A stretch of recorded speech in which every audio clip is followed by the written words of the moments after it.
Avant tout propos, permettez-moi de rendre un hommage mérité à l'ensemble des forces de défense et de sécurité, à l'ensemble des volontaires pour la défense de la patrie, à l'ensemble de toutes ces populations résilientes et patriotes qui se battent jour et nuit pour que le Burkina Faso reste debout.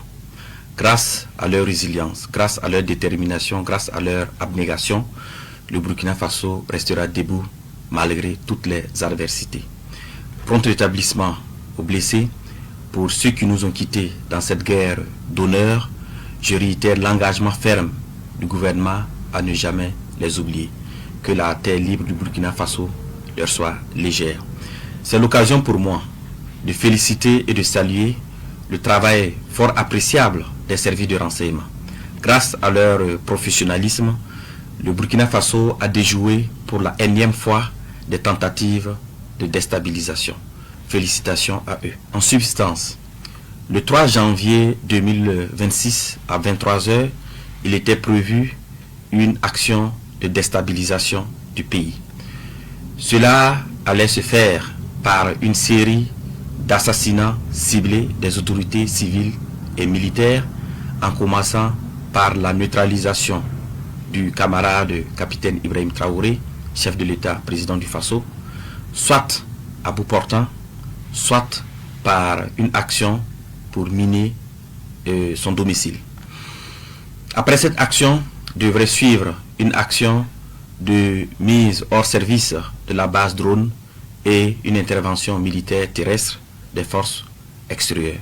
Les acteurs impliqués pour une question de confidentialité et aussi pour éviter de compromettre l'efficacité des enquêtes, nous allons citer seulement l'acteur principal. Il s'agit de l'ex-lieutenant-colonel Paul-Henri Sandaogo Damiba. Alors, il a eu pour mission clé de concevoir et de planifier les actions, de rechercher et de mobiliser les fonds, de recruter des populations civiles et des militaires. Les militaires avaient pour mission de coopter d'autres militaires, de mettre en place des groupes d'action avec des missions bien déterminées. Et les civils devraient mobiliser des populations, leurs adeptes, pour que après l'action militaire, ils puissent mobiliser leurs adeptes pour pouvoir soutenir l'action militaire. Ce qui est important aussi d'apporter comme élément d'information auprès des populations, c'est les sources de financement. Il s'est de souligner qu'une bonne partie du financement provient de la Côte d'Ivoire, dont la dernière opération s'élève à 70 millions. Alors, je tiens aussi à souligner que les interpellations se poursuivent, ainsi que le démantèlement des réseaux. En tout état de cause, et pour prendre l'opinion nationale à témoin, nous mettrons à la disposition des médias des vidéos d'aveux, issus des auditions de quelques acteurs clés. Alors, les enquêtes se poursuivent, les interpellations également se poursuivent.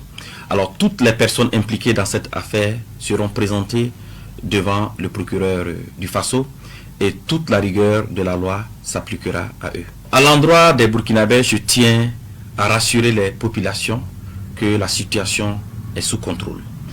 Je les invite à rester sereines. Aussi, je tiens à saluer l'esprit d'abnégation, l'esprit de patriotisme des populations et particulièrement de la veille citoyenne. Cette énième mobilisation des populations pour protéger leur leader, le camarade capitaine Ibrahim Traoré, témoin de leur détermination à soutenir la marche irréversible de la libération du Burkina Faso des chaînes de l'impérialisme. Je lance aussi un message d'unité nationale, de cohésion sociale et d'appel à vigilance accrue aux populations pour renforcer la veille stratégique de lutte contre l'impérialisme. C'est l'occasion pour moi d'appeler l'attention des populations à faire montre de discernement dans leurs activités quotidiennes pour éviter d'être auteurs ou co-auteurs ou complices des projets funestes de déstabilisation de notre pays en dénonçant tout comportement au numéro indiqué. Alors, je souligne cela parce que dans les investigations, de nombreux citoyens civils ont été également interpellés parce qu'ils ont été utilisés naïvement pour faire des courses ou pour transmettre des commissions par-ci, par-là. Et donc c'est pour cela que je tiens réellement à ce que les populations soient vigilantes, à ce que les populations montrent le discernement dans leurs activités quotidiennes.